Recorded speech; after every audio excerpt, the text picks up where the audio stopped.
ሰላም ውድ የዚህ ዩቲዩብ ቻናል ተከታታዮች እንደምናችሁ። ዛሬ በመቀጠል የምናየው ደግሞ ከባለፈው የቀጠለውን ትምህርት ነው።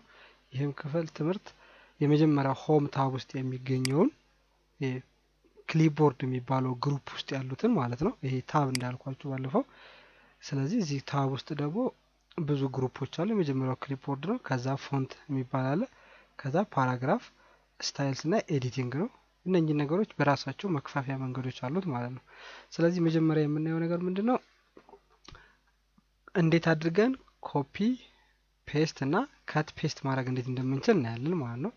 ኮፒ ማድረግ ማለት ነው። መጀመሪያ ኮፒ ለማድረግ ባለፈው ክፍል እንዳየነው መጀመሪያ አንድን ፊደል ወይም ቃል ሰሌክት ማድረግ የመጀመሪያው ስራችን ነው ማለት ነው። ስለዚህ ሰሌክት ካደረግን በኋላ ራይት ክሊክ ስናደርግበት ይህም በአመልካች ጣታችን ሳይሆን በመሃለኛው ጣታችን የምንነካው ማለት ነው። ከዛ እዚህ ጋር ኮፒ እንለዋለን ማለት ነው። ኮፒ ካልነው በኋላ ለምሳሌ ያክል እዚህ ጋር ከታች ክሊክ አድርገን ከታች የሚመጣላችሁ ከሆነ እዚህ የመጨረሻው መስመር ላይ ትሆኑና ከዶቷ ቀጥሎም ከነጥቧ ቀጥላችሁ ኢንተር ትነካላችሁ ማለት ነው። ከዛ እዚህ ጋር ትመጡና ራይት ክሊክ አድርጋችሁ እዚህ ጋር ፔስት ኦፕሽን 3 አይነት አሉት።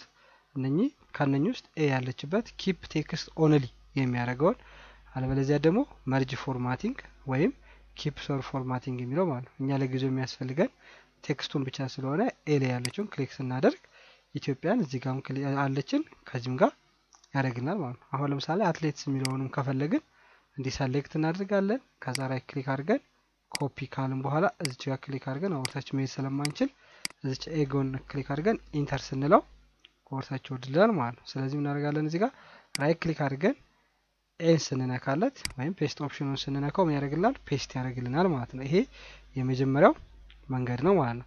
ይሄንን ደግሞ እንዴት አድርገን ነው በኪቦርድ መጠቀም የምንችለው የሚለውን እናያለን። መጀመሪያ እንደዚህ ሰሌክት እናደርገዋለን። ያው ሰሌክሽን መንገዱ ባለፈው ባያችሁት መንገድ መጠቀም ማለት ነው። ብዙ 1 4 5 መንገዶች አይተናል። በእነኛ መንገድ ተጠቅማችሁ ሰሌክት ማድረግ ትችላላችሁ። የመጀመሪያው አንደኛው ኮፒ ለማድረግ የምንጠቀምበት ሾርትከት ኪ የሚባለው ኮንትሮልን ተጭነን ቀጥሎ ሲ ወይም ኮንትሮል ሲ ከዛ እዚህ ጋር ከስር መተን ኮንትሮል ሲ ያለውን ኮፒ ያደረገው ነገር ፔስት ለማድረግ ኮንትሮል ቪ እንጫናለን ማለት ነው። ስለዚህ ኮንትሮል ሲ ብለን ኮንትሮል ቪ ስናደርገው ምን ያደርግልናል? ፔስት ያደርግልናል ማለት ነው። አሁን ለምሳሌ አትሌትስንም ኮፒ ለማድረግ ከፈለግን ኮንትሮል ሲ፣ ፔስት ለማድረግ ስንፈልግ ደግሞ ኮንትሮል ቪ እናደርጋለን ማለት ነው። ይሄ ማለት ምንድነው? በቃ ኮፒ ፔስት ስናደርግ አንድን ቃል ወይም አረፍተ ነገር ወይም ፓራግራፍ እዛው ራሱ ነው የሚደጋግምልን ማለት ነው። ለምሳሌ ይሄንን ፓራግራፍ እንደዚህ ሰሌክት አድርገን ኮንትሮል ሲ ብለን እዚህ ጋር መተን ኮንትሮል ቪ ብንለው ራሱን ነው የሚሰጠን ማለት ነው።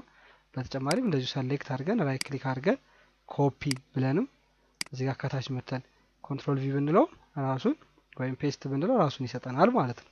አለበለዚያ እንደዚህ ራይት ክሊክ አድርጋችሁ ፔስት ነኩ ፔስት ያደርገዋል ማለት ነው። በመቀጠል የምናየው ደግሞ ካት የሚለውን ነገር ነው። ኮፒ ራሱን ነው የሚደግመው ነው። ካት ሲሆን ደግሞ ምንድነው? እንደዚህ ሰሌክት አድርጋችሁ ራይት ክሊክ አድርጋችሁ ካት ብላችሁት መታችሁ እዚህ ጋር ክሊክ ስታደርጉት ምንድነው የሚያደርገው? አንድ ከነበረበት ቦታ ላይ ወስድና ሌላ ቦታ ፔስት ያደርገዋል እንደማለት ነው። እዚህ ጋር ክሊክ ስታደርጉት እዚህ ጋር የነበረውን ካት ስታደርጉት አንዴ ቆርጣችሁ አውጥታችሁ እዚህ ጋር ታስቀምጣላችሁ ማለት ነው።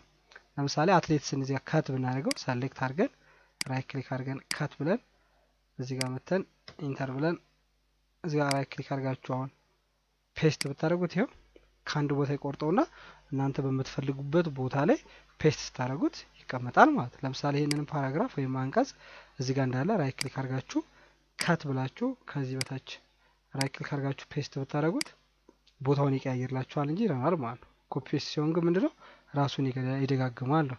እንዴት አድርገን ነው ይሄንን ደግሞ በሾርትከት የምናየው በሾርትከት ኪ የምናየው የሚለውን ደግሞ ለማድረግ እንደዚህ ሰሌክት እናደርጋታለን መጀመሪያ። ከዛ ኮንትሮል ኤክስ የምትለዋን እንነካለን። ኮንትሮል ኤክስ ካልን በኋላ እዚህ ጋር መተን ከታች ኢንተር ብላችሁ ኮንትሮል ቪ ስትሉት ካላይ የነበረውን ወርታች ያመጣላችኋል ቆርጦ ማለት ነው። እዚህ ጋር ከፈለጋችሁ ኮንትሮል ኤክስ ከዛ እዚህ ጋር መጡና ኮንትሮል ቪ ስትሉት በቀላሉ ምን ማድረግ ይችላል? ኮፒ ካት ፔስት ማድረግ ትችላላችሁ ማለት ነው።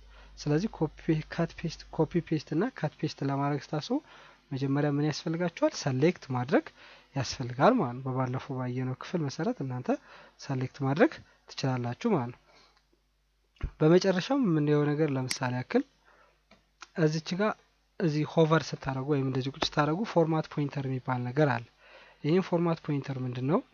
ለምሳሌ ያክል ይሄ ኢትዮጵያ የምትለውን ቃል እኛ በሄዲንጓን አድርገን ፎንቱን ፎንቱ ለምሳሌ 72 ቢሆን ለምሳሌ እንደዚህ አድርገን ጨረስን።